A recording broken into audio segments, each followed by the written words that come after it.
wanted to jump into 7 days this morning. I did kind of a review on an already going map yesterday with Alpha 21. Honestly, I like the changes, but this one's geared more towards if you're new here and have no idea what you're doing. What are some options? So, jumping into new maps. Oh, why is this stuck on World 20?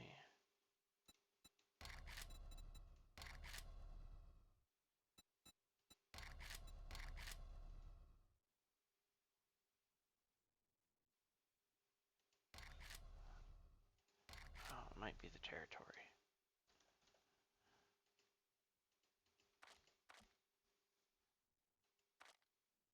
Okay, sorry. So, your default is Navsgain. You can go through. This is a 6,000 by 6,000. This is a 1024. So this is your biggest map. There's your 6K map, 8K, and then you can go back to the other ones, but they're apparently not up to date for Alpha 21. So, if you want to have the most entertainment value, the most exploration, everything else, go with the bigger map. It's going to take you longer to get places, but that is what it is. So settings I always tweak. Adventure is the default. That's the easiest. Never mind. They added Scavenger. Scavenger is now the easiest. Adventure is the default. Nomad's going up, and you can see that the white is standard and the yellows are altered. Then you got Warrior, and then you got Survivalist, and then you got Insane. I really don't recommend any of the higher ones. So, if you leave it at default, that's not too bad. Day cycle, 24-hour cycle. So this is how many minutes real time does it take to cover a 24-hour day. You can run this from 2 hours down to 10 minutes. Why you would do 10 minutes? I have no idea. Not the way I play. So, we go up to 2 hours because that gives us the maximum amount of time to get stuff done. Daylight length, 18 hours. That gives us the most daylight to get stuff done. Blood moon range, well, I leave it at 7 days. You can go all the way down to every day. I don't vote for that. Otherwise, you can push it out to 30 days. 7 is honestly a really good time frame for how long it takes to get stuff going in the game. It's not so fast that you're like, okay, well, I'm not equipped at all to do this. So it gives you time to get some resources. Generally, you spend about the first 4 or 5 days out of your 7 collecting resources, doing stuff, and then the last 2 days or so fortifying the base, making sure you've got food and weapons, water, all that kind of stuff. Blood moon count is how many zombies scaling do you want to deal with. 8 is the standard. It goes all the way to 64. We'll just leave it at 8. Zombie day speed, walk. So you have walk, jog, run, sprint, or nightmare. We always turn ours to walk because we're lazy that way. And this increases, the default is they run at night. Or sorry, they sprint at night. Zombie ferals, we don't like them. We just make everybody walk. Zombie feral sense increases the ability for zombies to hear. See, you leave this off.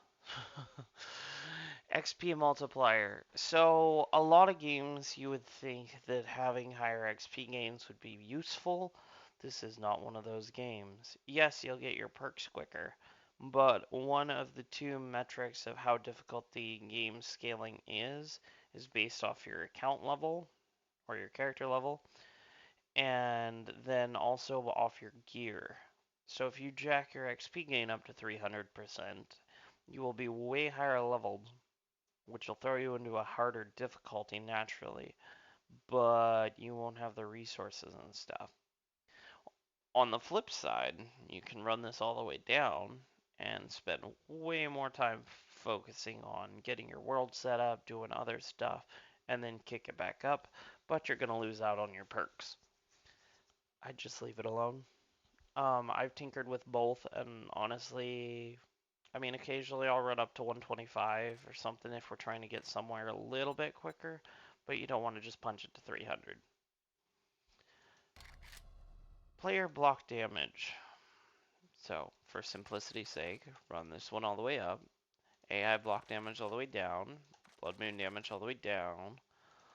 Loot to 200%. Loot respawn 5 days.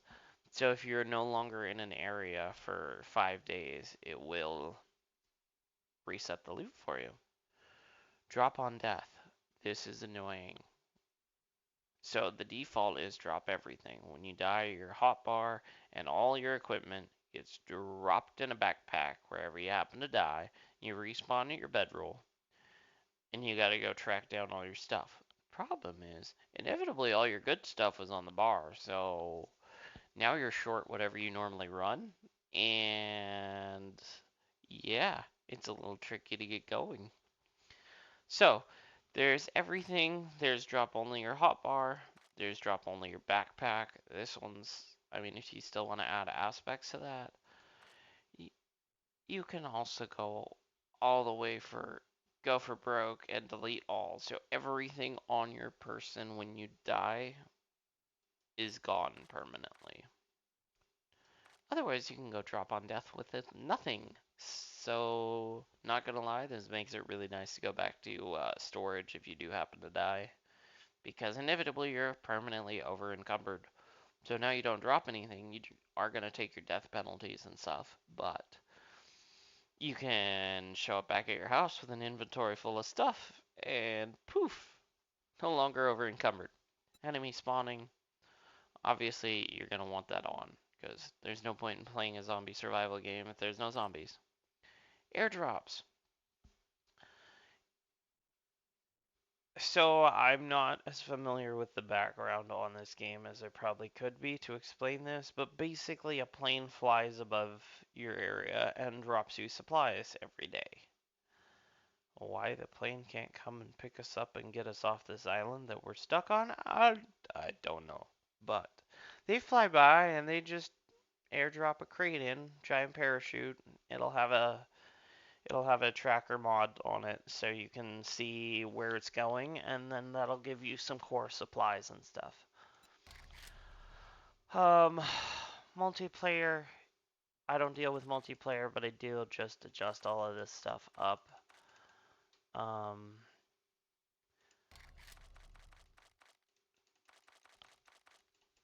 bedroll dead zone, that's helpful. Bedroll duration. And then I always run this all the way up. So this is like across the map, which is super helpful. So as long as you guys are in a party with friends, it doesn't matter where friends are at, you guys are all getting XP for it. So with that, especially on the pre-gen maps, your first time load in is a little extensive. To be fair, my computer does this, but it doesn't really care for the rendering. I'm on a gaming laptop and it works great, but my CPU doesn't like it when I do certain things. So this will take us a minute.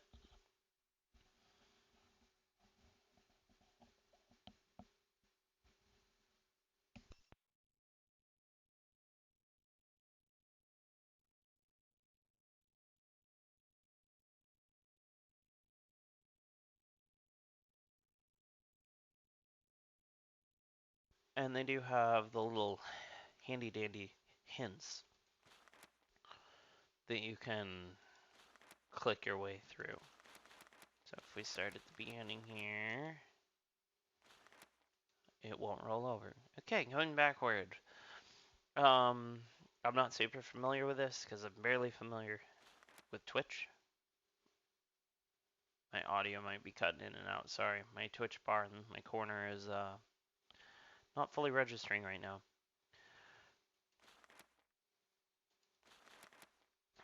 So your main bars, your HUD's got your health, your stamina, food and water levels. There we are. So this is, we found you naked, left for dead, no supplies. Here's a short guide and tutorial. Cool. Basic survival is your active quest. Cool. So up in the top right here, it tells you what your current objectives are, which is left click to punch grass to harvest plant fibers. When you have your 10 plant fibers, you can make your bedroll. Bedroll is where your character respawns in the world. So if you throw it down on your hotbar, you can just plant that somewhere. No, they added these handy markers. So now we're supposed to gather plant fibers, which we've already done, so we can make an axe. And we need some rocks, and we need some little bushes for making wood. You can obviously punch trees and do that as well.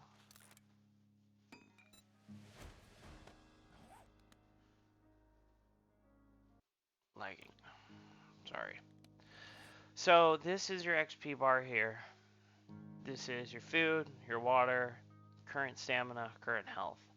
These are your buffs. So death XP penalty protection to level 6. So when you get, it is an XP penalty. So when you do die, you end up losing, I mean, like the last time I did this on the other map, it's like half a level or something ridiculous. So you definitely have to do some catch up. It does slow you down. So now that we made our axe, we're making clothes. You can pretty much beat down all the plants. They'll tell you what they are. These are all just grass variants.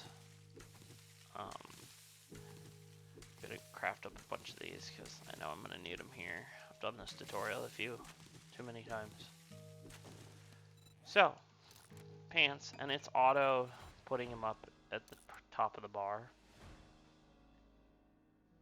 Now we gotta get a wooden club. So, obviously you have tools for the job. Use your axes for cutting down trees, busting doors, doing all that kind of stuff. Your primary base tools are going to be your axes, your shovels, and as soon as you start getting into weaponry, whatever weapon systems you choose to deal with. So, wooden club.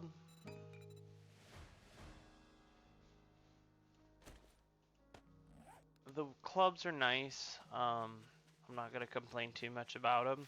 I don't tend to run the strength tree, so for me, I don't run those as much as others. So one of the things I will say for the bows is if you hold your R for reload, it does give you your options for your different arrows when you get to that point. Bottom right corner, you've got your counter for how many arrows you've got. And then we gotta make a building block here.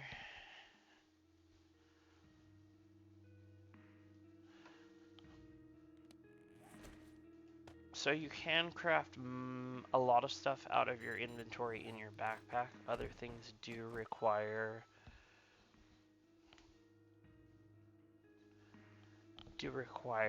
advanced, workbenches, chem stations, forges, whatever. There's a lot of workstations. So, with your stone axe, you can right click, which will start upgrading the block. So it costs, whatever your resource is. For that, it's just wood. In the next tier, if we right click it, it shows up I need a pile of rocks. Those are your cobblestone rocks. After that, it goes to cement, and then it goes up to steel.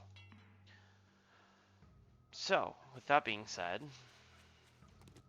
just about done with the base tutorial here.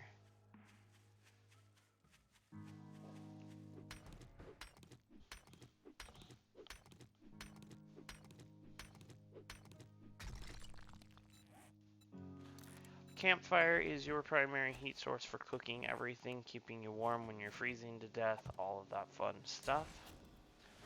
So to run a campfire, you put wood up here. You have your 3 upgrades on it. So you've got your cooking pot, your grill, and your beaker.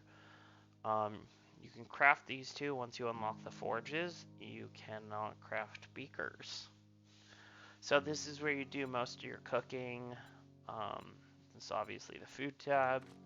You've got your waters, which you have to craft. All of those. Glue, paint, antibiotics, herbal antibiotics. Some of these do overlap into your chem station when you get access. So, once you're done with your intro tutorial, it sends you to a town. I would say the closest town, but not always the case. So we're a click out from our next stop, which is our first trader. If you loot everything you find, you'll be over encumbered in no time. So I have access to the first 3 rows plus the 2 down here, but the 2 that are down here add encumbrance. So you're gonna spend a lot of time in the game over encumbered. There's ways to get around that. We'll get into that here in a little bit when I get to the skill points and stuff. The other thing I will say is, those are useful. The little piles of rotting stuff on the roads are helpful because you can beat them down and get your resources. You normally get bones, you get rotting flesh. Well, bones you need to make bone knives, which you need for pretty much everything.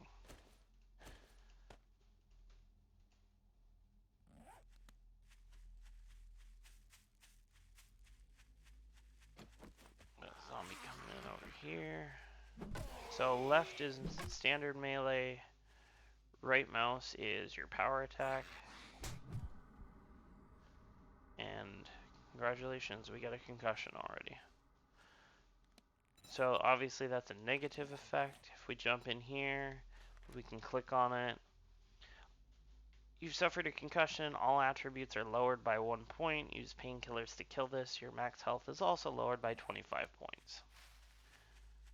So we can see down here, it won't go above that. It doesn't really come through here, but depending on how your UI is set up, you can actually see that it's kind of grayed out there. As you start losing stamina or food or anything like that, you'll also get deductions on that. Beating down these stumps will sometimes give you honey. Jars of honey help cure infections when you get bit by zombies. The big thing is to early game, especially for me, and especially with the new food changes, is trying to harvest out, I'll cover that in a second, the bird's nest. You'll get feathers and eggs are one of your primary food sources for quite a while. Another fun thing you can do, you can use your torch as a weapon, which will occasionally light them on fire, which it's not doing right now. So these, you will see these randomly through the world. This is an iron deposit, and it'll go very deep into the ground, but you're pretty much guaranteed that this entire area all the way down is filled with iron. You'll see iron, you'll see lead, nitrate, coal, those kind of things out and about. There's a chicken and a bunny. I'm not even going to try. These are just random rocks. Cotton fields, you can use cotton to make cloth. You need cloth for making clothes, bandages, that kind of stuff. The chrysanthemums are useful if you're going into farming stuff because you can make... There we go. Took long enough. You can make red teas, which help with a lot of stuff. So we'll cover that a little bit more in depth here in a bit.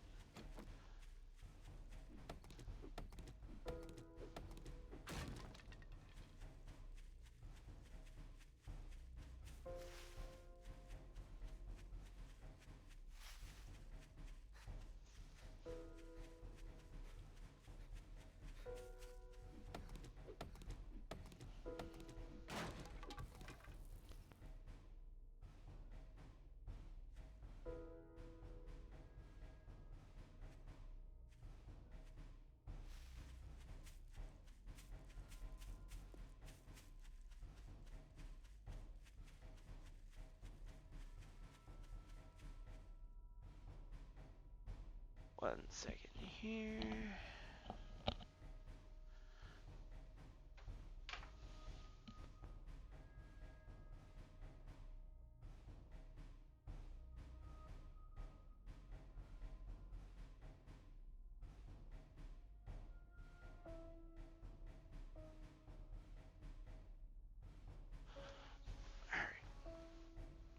So if you crouch, you get a little stealth meter there that's your detection level. When you start moving, it has to do with how much noise you're making, all of that kind of stuff. There's another iron farm.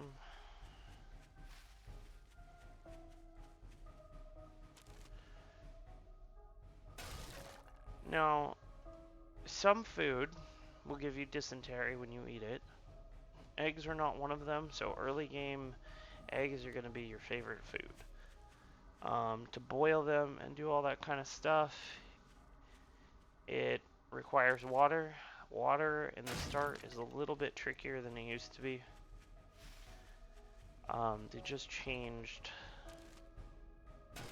the system on it. I like the new system better. It makes it a little bit more interesting to start with.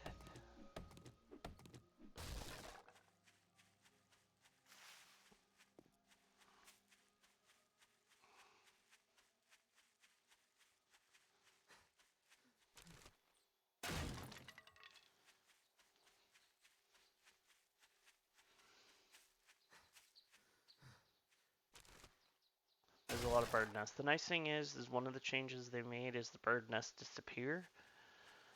Didn't used to be that way, so you'd go running through a field and see 1,000 bird nests and then go recheck them all to find out you already checked them all and cleared them all. Glad they fixed that.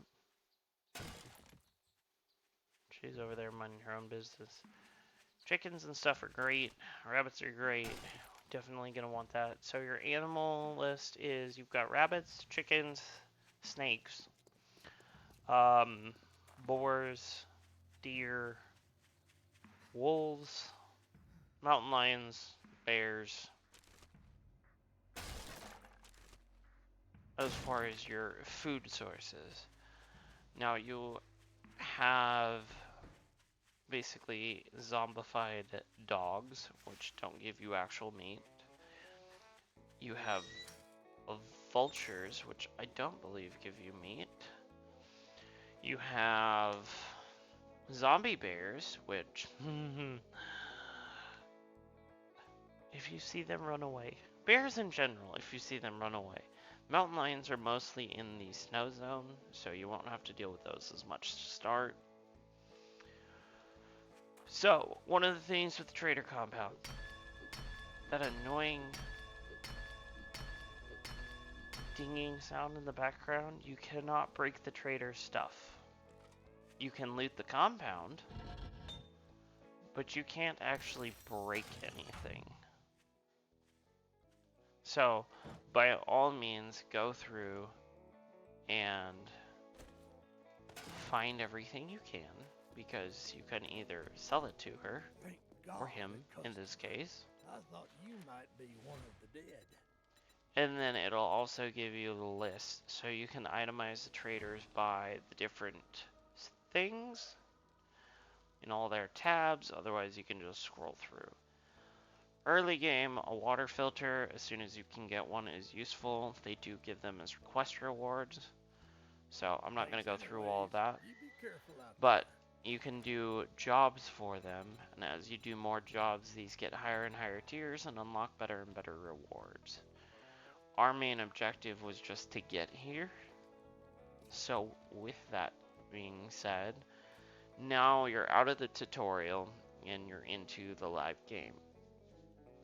When you get sent to the trader, it gives you 4 skill points. So we've got perception, strength, fortitude, agility, intellect. And then these are your perk books, which are different than your crafting magazines. So these guys, see the book emblem in the left side is closed, meaning either you haven't read it or you're not maxed out. So with the description, it tells us that it improves workstation crafting skills. This is how you're going to get your forges, workbenches, cement mixers, all that stuff. So, unless you're playing with a team, you're going to want to just read all of these. If you're playing with a team, then depending on who specs into what will differ who needs which books. I can't talk apparently. So, where is it? It should be here. It's not. Okay. This is not one of my primary trees, obviously. So, anyways, perception. Deadeye is basically your sniper rifle. So, rifles in general. Tier 1 is 10% more damage with 3 rifles. Aim and reload 10% faster. All the way down to rifles deal 50% more damage, 60% faster reload, or aim 60% faster, 30% faster reload, and 30% less stamina while aiming down the sights. Successive kills increase damage by 30, 40, up to 50%. So the thing to know is it will tell you how many points and what your levels are. So on your main, it starts off at 1 point. When you hit 5, I believe. I want to say tiers 6, 7, and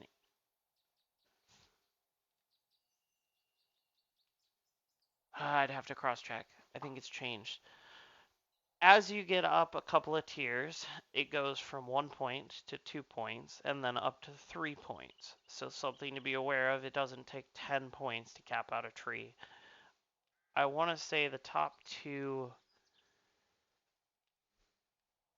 I think it's 6, 7, and 8 are 2 points, and 9 and 10 are 3 points, but I could be wrong.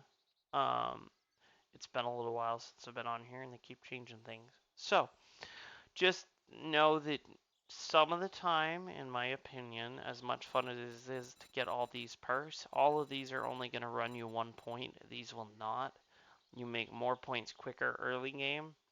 So, one of the tactics that I've employed is to just cap out the primary attributes first and then sub into the perks that you need.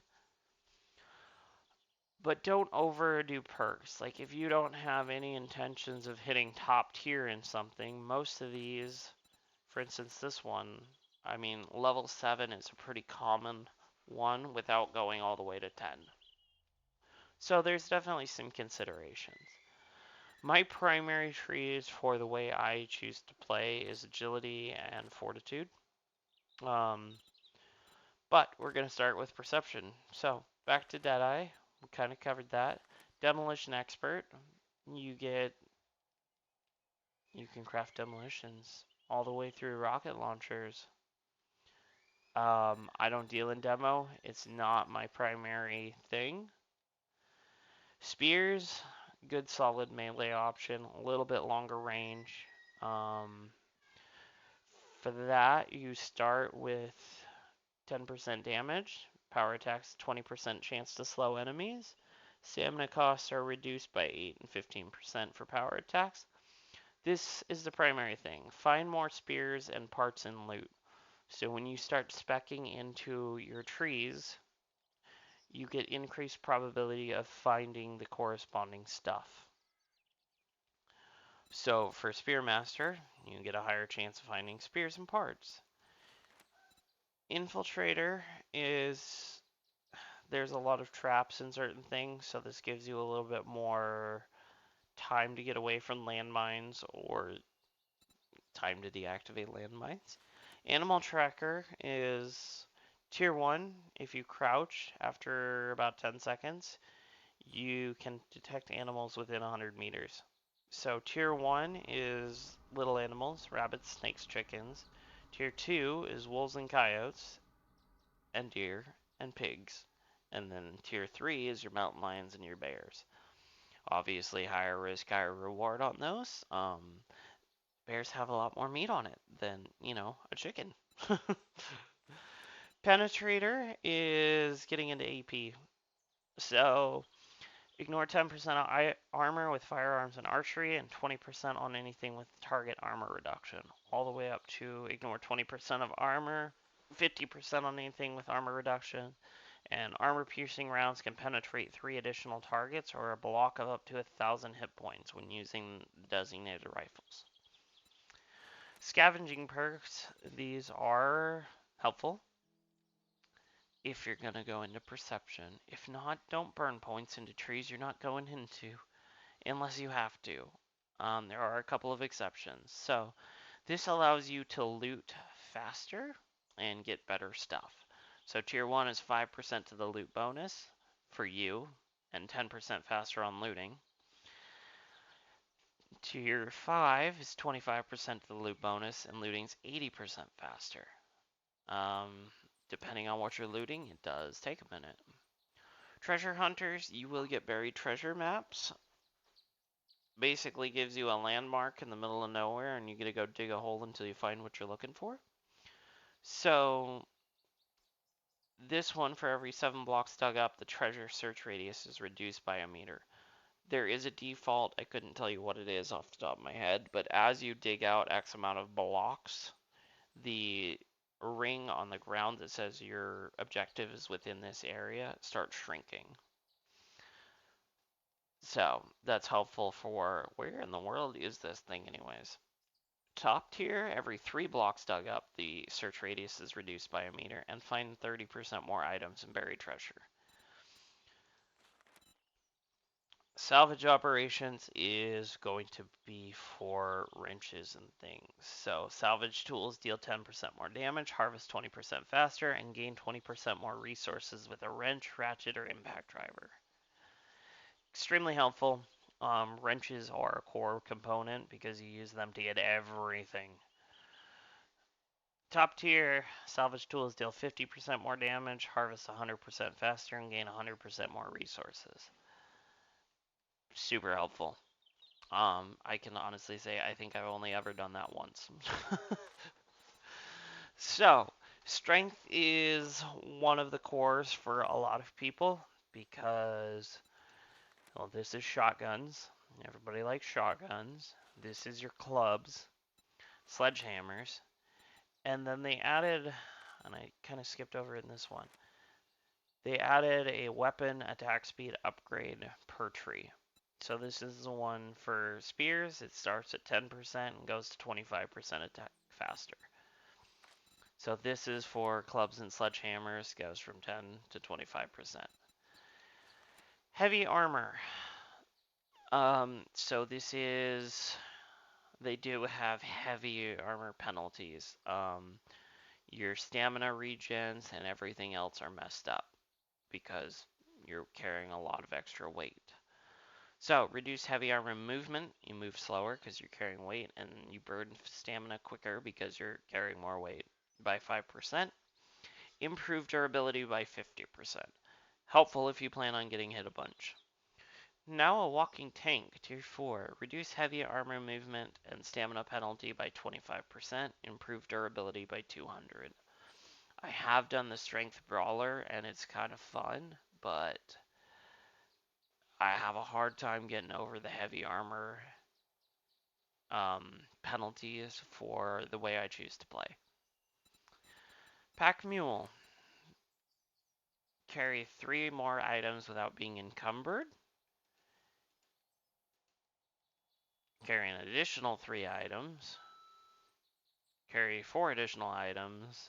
4 more additional items. And 4 more without being encumbered. So this is helpful because you do run out of inventory space pretty quick. But on the flip side of that, you do get mods for your armor and your clothes that allow you to carry more stuff without taking these perks. Most of the time, you're not going to get them until later. If you have a spare point to burn, doesn't hurt. Master Chef, unless you've got somebody specifically going into this, everybody should take one. Use 20% less of a recipe's main ingredients, cook 40% faster. The biggest thing in here is find more cooking magazines in the loot. I'll cover those in a little bit here, but this is helpful. And then the top tier is 40% less of a recipe's ingredients and 80% faster cook times. The cook times do add up when you're mass crafting stuff. The main thing people do in strength is the mining stuff. So, increase tool damage by 10% and block damage by 30% with any axe, pick, shovel, chainsaw, auger.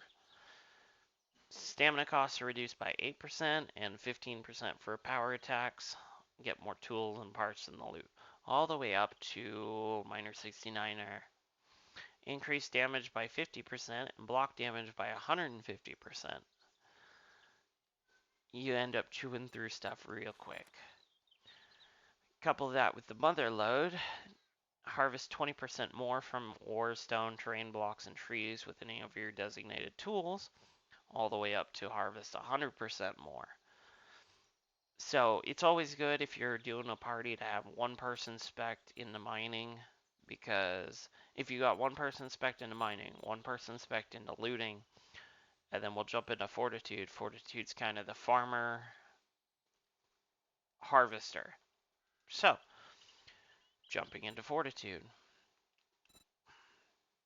I should probably say that these levels do add impacts as well. So, Tier 1 for Fortitude is 200% headshot damage and 5% chance to dismember with fists and machine guns. All the way to 300% headshot damage and 50% chance to dismember. Not critical. It does add a little bit to the background, but mostly you're using these to unlock these. So, Brawler, Melee Puncher. This is a helpful tier. Zombies can't bite back if you knock their teeth out. Knuckled weapons deal 10% more damage. Punches to the head negate infection ability. This is helpful because if you're in melee range, you're going to get bit. If you're going to get bit, you're going to get infected. So, punch him in the face. No more infection. You're still going to get hit. You're still going to get hurt. But it's helpful.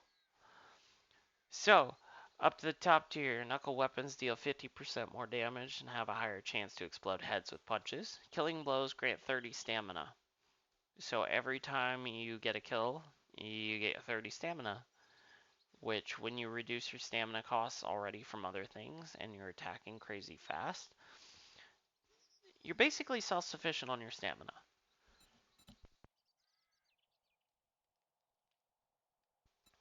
Machine gunner.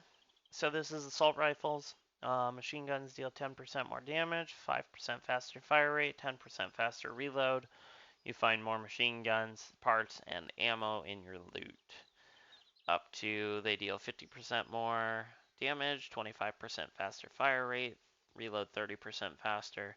Each shot scored with automatic weapons gives you 6 stamina, and then the rest is the same. Lightning hands. Standard, same as the other two trees. 10% faster on your punching to 25% faster on your punching. The Huntsman. This is your harvesting perks for your animals. Harvest 20% more resources from animals using any bladed tool or weapon, all the way up to 100%. This is helpful while you're out hunting, running around. It doesn't matter if you got the kill or not, it matters who's harvesting. So if you've got somebody spec'd into Animal Tracker that's not you, and they're like, hey, I just shot a deer or a bear or something, you're like, yeah, let me come grab that. Makes it real nice. Well insulated. I love these perks. They don't seem useful. They don't seem as useful, but I immensely enjoy being immune to the weather. So, Tier 1, 10 insulation against heat or cold, lose 15% less food and water when you're cold or overheating. You get stuck in a snowstorm or it's raining, you get cold, you start burning through more supplies. Top 3, or Tier 3, the top stage. You can handle severe weather and typically could care less what the weather conditions are. You will never have the more severe stages. So you can go from cold to hypothermic where you're freezing to death. This negates all of those. And then this one is 30% less food and water reduction. So, yeah, that allows me to, I basically am the outside run around. I explore the map. I end up running as a pack mule for people, running stuff from point A to point B. I'm hunting deer when I see them. I come back to base when I need to, generally. But if my character is set up and equipped on food and water and stuff, I'll run the exterior perimeter of the map, just kind of check out what the town layouts are, what's where, so we can kind of organize from there. So I do a lot of just free roam exploring, and being completely temperature immune is extremely helpful. Living off the land is your foraging perks. So double the harvest of wild or planted crops, and farm plots, which you need to plant your own stuff, cost 30% less to craft. Tier 2, you get an additional crop, 50% chance, and farm plots cost 50% less to craft. Tier 3, triple the harvest of wild or planted crops. So now you're getting a 3-to-1 base, which is, I mean, I'm on day, I think 11 on our other map, and I'm just now starting to unlock my seeds and stuff to get that done. Pain tolerance. If you're going to get hit, you might as well reduce the damage. So, Tier 1 reduces HP loss by 5%, 20% less chance to get stunned. All the way to Tier 5, it reduces HP loss by 25% and have no chance to get stunned. Extremely helpful if you're going to be in the brawler tree, because yes. Healing factor. I recommend everybody takes at least a point. Gain 1 health every 35 seconds with natural healing. Critical injuries heal 20% faster. All the way to gain 1 health every 5 seconds, and critical injuries heal twice as fast. You're going to take critical injuries, it's going to happen. That would help reduce this by a whole lot. And I mean, broken bones, sprained ankles, all kinds of fun things that you get from being out and about. Iron Gut is food and water consumption. So, reduce food and water loss from physical exertion by 5%. Hold your breath for 84 seconds. Chance of dysentery is reduced by 1%. And buffs from consumables last 10% longer. All the way to reduce food and water loss from physical exertion by 25%. Hold your breath for 180 seconds. Chance of dysentery is reduced by 5%. And consumables last 50% longer. If you're going to be running the world, it's nice to be able to run on minimal stacks because, well, the less crap you have in your inventory, the better things work out. Cardio. They did say rule number 1. So, there's a Zombieland reference in here. This is stamina regen while you're running. So, tier 1 is increased stam regen by 10% when sprinting, all the way up to 30% while sprinting. You can also get a college jacket that adds another 10% regen. Is that 10% regen? There's running shoes and there's the jacket. One of them is 10% on regen and the other impacts your regen and your run speed. So you can get your regens up to like 50-60%, which is phenomenal. Agility is archery, pistols, and knives. So bows 10% more damage, 10% faster aim, all the way to 50% and 50%. I run archery. The guns I will get into at some point, but that's a way later thing for me. So this is all small handguns, pistols, revolvers, the whole 9 yards. Also it covers the SMG.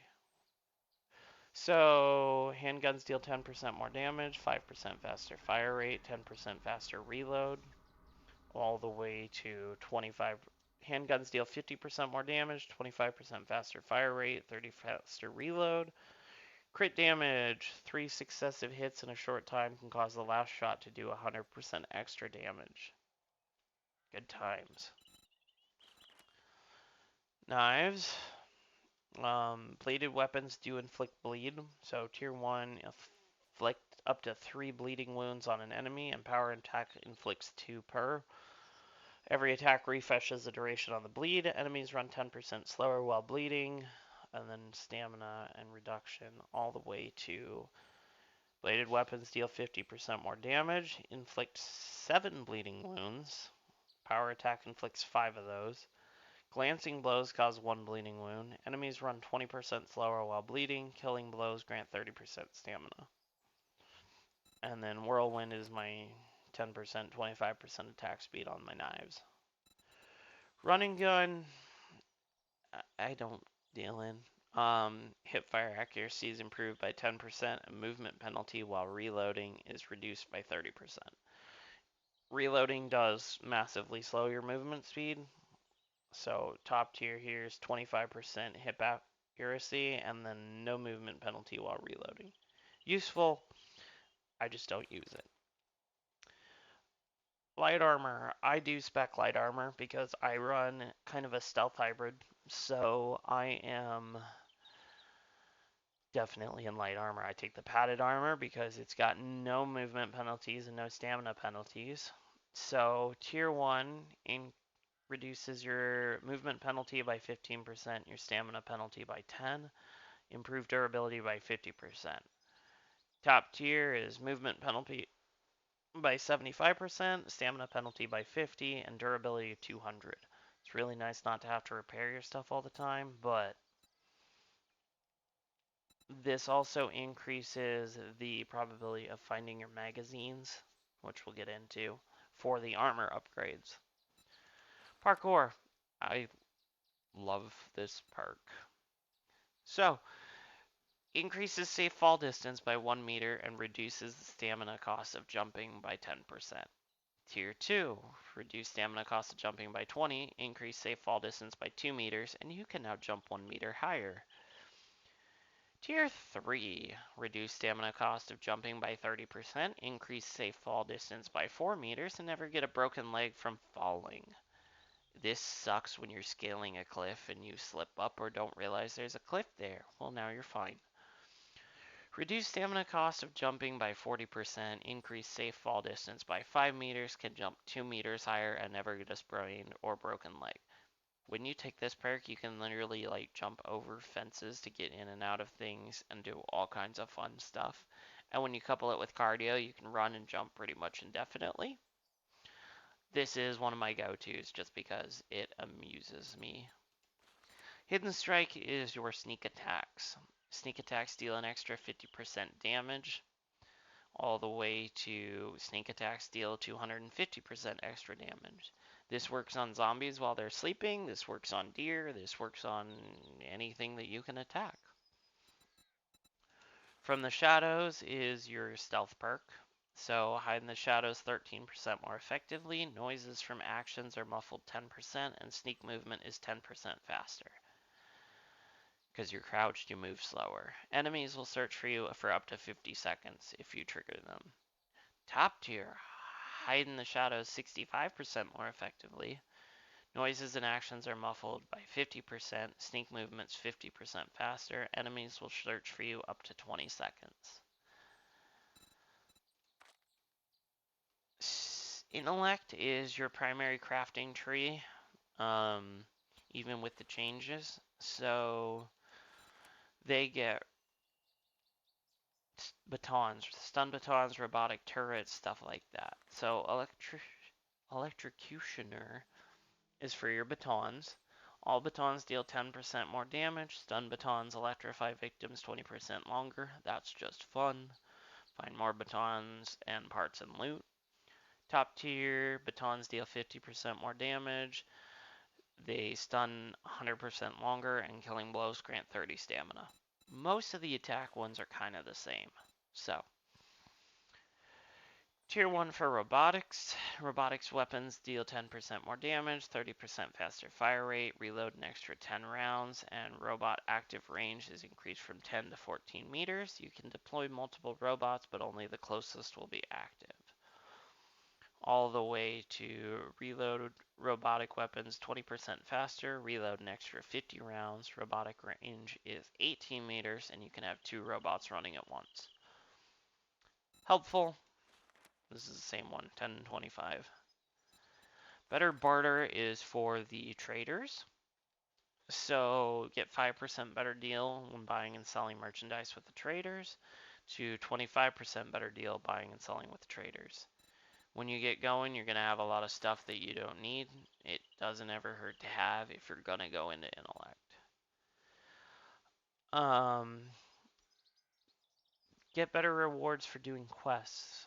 So, gain access to better trader items and get 5% more dukes, which are the in-game currency. To gain access to better trader items, get 20% more dukes, but you get to pick 2 quest rewards now instead of 1. So, that is helpful if you're going to run a lot of stuff for the traders. This is an ally party buff. So, allies and party members regenerate lost health 50% faster. To allies and party members, find 20% better loot and gain +1 to all attributes. That is awesome. This here is also good. 10% less damage from all sources. Take half damage from bleeding and stop bleeding twice as fast. And then even this one, gain 20% more block and melee damage. So the guy that we have that does spec into intellect tends to run these just because it's party buffs and you can't ever go wrong with party buffs.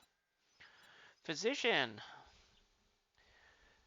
So, treated critical injuries heal 15% faster. Medical healing items heal 25% more health over time. Gain 100% more XP using bandages, first aid bandages, and first aid kits and splints. Splintsing casts cure sprains instantly. Otherwise, it's like a 21-minute to start.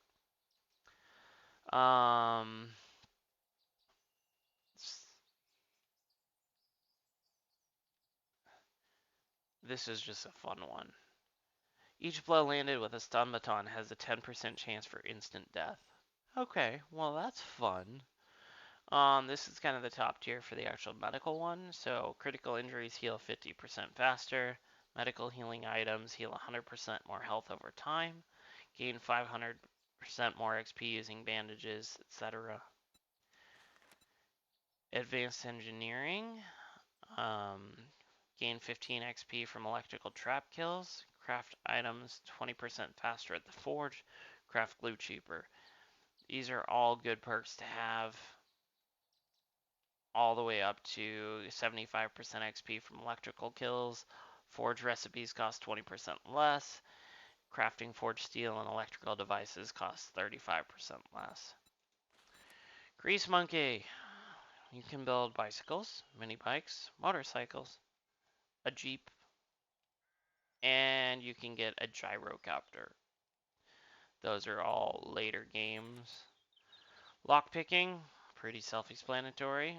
You can pick locks 25% faster, have a 10% lower chance to break lockpicks. You do go through a lot of lockpicks.